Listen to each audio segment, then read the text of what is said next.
नमस्कार। GK GS मंथन channel में आपका स्वागत है। मैं पप्पू सर।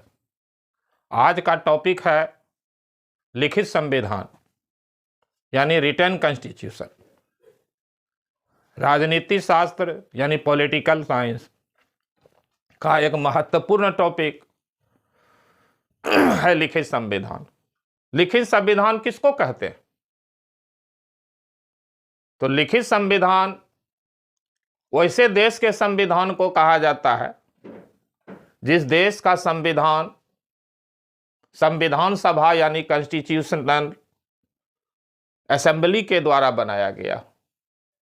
यानी कॉन्स्टिट्यूशन असेंबली ने जिस देश का संविधान लिखा है, जिस देश का संविधान बनाया है, उसी देश के संविधान को लिखित संविधान कहा जाता है।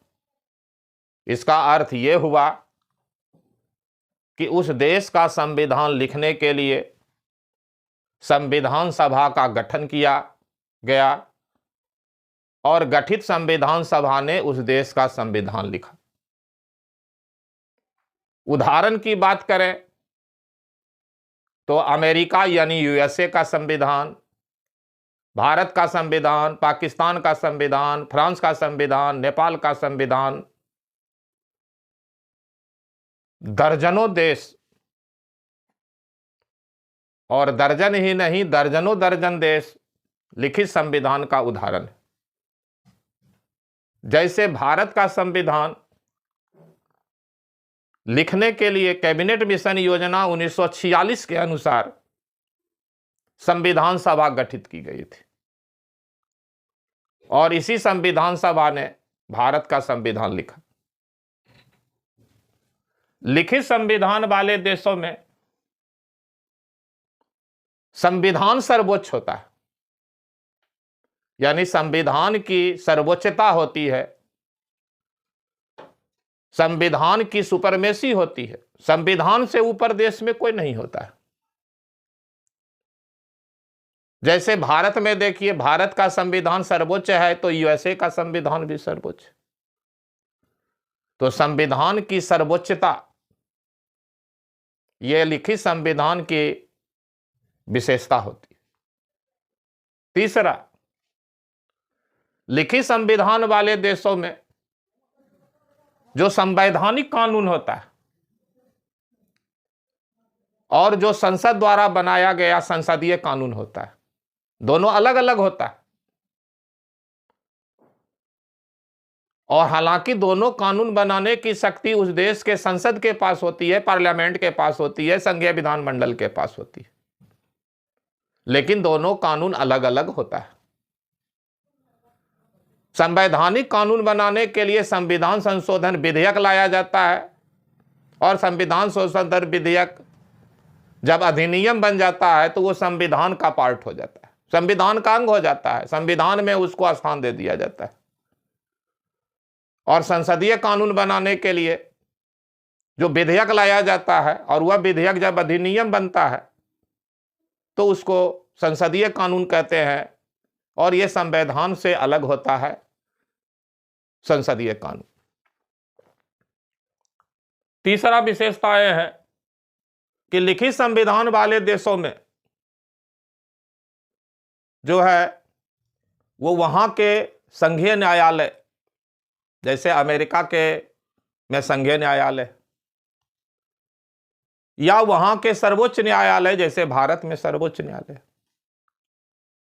तो संघीय न्यायालय अथवा सर्वोच्च न्यायालय के पास न्यायिक पुनरावलोकन, जुडिशियल रिव्यू का पावर होता है, जिसको न्यायिक समीक्षा की भी शक्ति कहते हैं।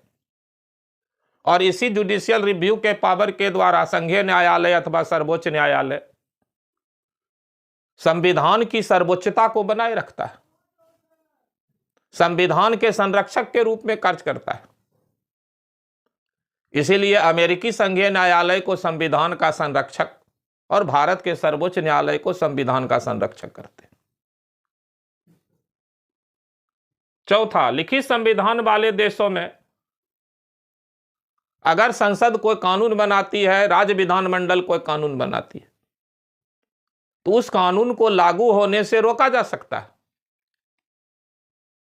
या संसद कोई संविधान संशोधन अधिनियम पारित करती है तो संविधान संशोधन अधिनियम को भी लागू होने से रोका जा सकता है। यानी संवैधानिक कानून राज्य विधानमंडल द्वारा बनाया गया कानून या जो है संसद द्वारा बनाया गया कानून, ये कानून बन जाने पर भी इस कानून को लागू होने से रोका जा सकता है। इसका मतलब है कि ऐसे देशों में संसदीय सर्वोच्चता नहीं होती है, संवैधानिक सर्वोच्चता होती है,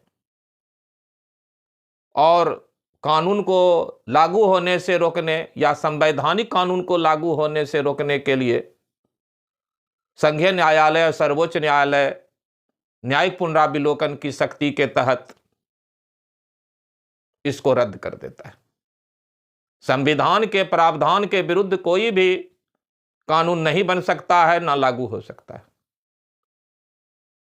और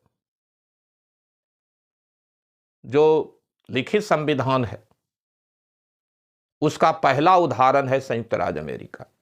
संयुक्त राज्य अमेरिका यानी यूएसए का संविधान विश्व का सबसे पहला लिखित संविधान 1789 ईस्वी में यूएसए का संविधान लागू हुआ, जो दुनिया का पहला लिखित संविधान। और भारत का संविधान जो 26 जनवरी 1950 को लागू हुआ, वो दुनिया का सबसे बड़ा लिखित संविधान का उदाहरण। तो लिखित संविधान से संबंधित इतना इंपॉर्टेंट प्रश्न प्रतियोगिता परीक्षा में आया है और आता है। इस वीडियो में इतना ही। तब तक के लिए जय हिंद, जय भारत,